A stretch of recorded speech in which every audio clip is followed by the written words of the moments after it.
The West Virginia Music Hall of Fame is dedicated to documenting and preserving the contributions West Virginians have made to music. Yes, and the class of 2025 ready to be inducted. Here to tell us all about it, we have Michael Lipton.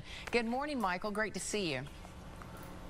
Hey, good to see you, and thanks for having me. Yeah, we're glad you're here. So, Michael, tell everyone at home about the upcoming West Virginia Music Hall of Fame induction. Okay, this will be our 10th ceremony, and it marks the 20th year that we've been an organization.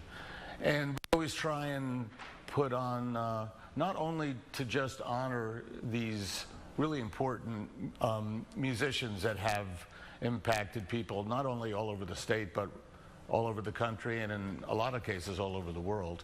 But we also try and put on a good show, and so there really is something for everyone in this. And okay, I'll go down the list really quickly. One is Cam Mullins. He's a Charleston native, and he basically introduced orchestration to country music.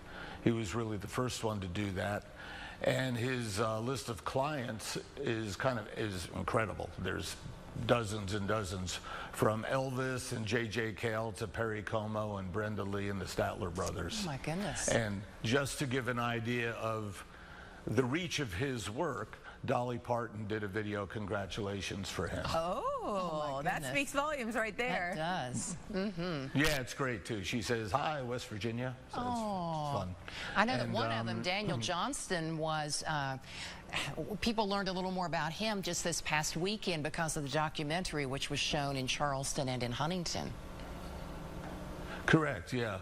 Daniel is, I guess, the tag. He's an outsider artist, but his story is compelling and fascinating, and it has a lot to do with, he had mental health problems, and so his family has also founded a foundation to use music and art to help people that are challenged. But his story is really amazing. It's very, both his music and his art is kind of deceptively childlike. He was incredibly prolific. He just did literally thousands of drawings and hundreds of songs. And he kind of came to prominence when Kurt Cobain wore one of his now famous T-shirts on the MTV Awards. Yep. And now, people have lined up. I mean, I just saw a movie the other night, and they used one of his songs. Who's a fan? Patti Smith did one of those videos for him. So did Matt Groening. There's a tribute record to him, and Beck did a cut. Tom Waits. So his music has really gotten out there, and it's different. We have a lot of talented musicians in this area. How do you all decide who to choose each year when you're recognizing them?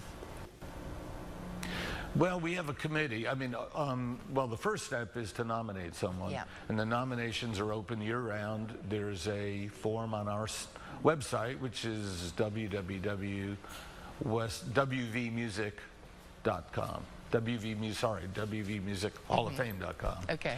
And then those go to a committee, and then there's kind of 2 rounds of voting. Oh, wow. And there's no hard and fast criteria, but you either have to have been born here or spent a good bit of your life here. And Michael, talk about the induction celebration on April 12th, and is it open to the public? Can people just come and visit? Of course, yeah. We are getting, it's April 12th, at 7 o'clock at the Culture Center Theater. We're getting close to selling out. But if you don't get a ticket, it'll be streamed on West Virginia Public Broadcasting, and then it will be edited and broadcast actually on the channel later. Oh, that's but great. If you either are at the ceremony or watch the streaming, you'll see things you won't see in the final edit. Yeah. And the last 2 inductees, there's the Womack brothers and the Valentinos. I think that the Womacks are the most important musical family dynasty in West Virginia. These 5 brothers have really influenced black music in America from the latter half of the 20th century, from doo-wop and gospel all the way to rock and soul, and even the Rolling Stones. Bobby Womack used to perform with the Rolling Stones, and the Valentinos were the first to write and record the song "It's All Over Now," which was the first big hit for the Stones. Oh, that's And so we're really and Friendly, and this is his name, Friendly Womack Jr. He's the last surviving brother, and he will be here to both accept his award and perform. That's great. And we saw And then another name on finally, there. Yeah, mention the other one. Jeff Stevens. Yeah. Jeff Stevens. So Jeff is a native of Alum Creek, and people in the Kanawha Valley may remember the Stevens Brothers. It was a band he had with his brother, and they traveled all over the tri-state. And I think everybody who saw them knew there were bigger things in store. So they went to Nashville, but the band thing didn't quite work out. But Jeff has really made his mark in songwriting. He's written 35 #1 country hits, which is just over the past 30 years. So not only is that an incredible amount of #1 songs, but it's also his longevity in the business is unusual. And he's written songs for George Strait, Jason Aldean, Tracy Byrd, and he's been very, very involved with Luke Bryan's career. He's been involved in every one of his releases. And Jeff will be performing, but we also have, this just happened, a really special addition to the show that I can't really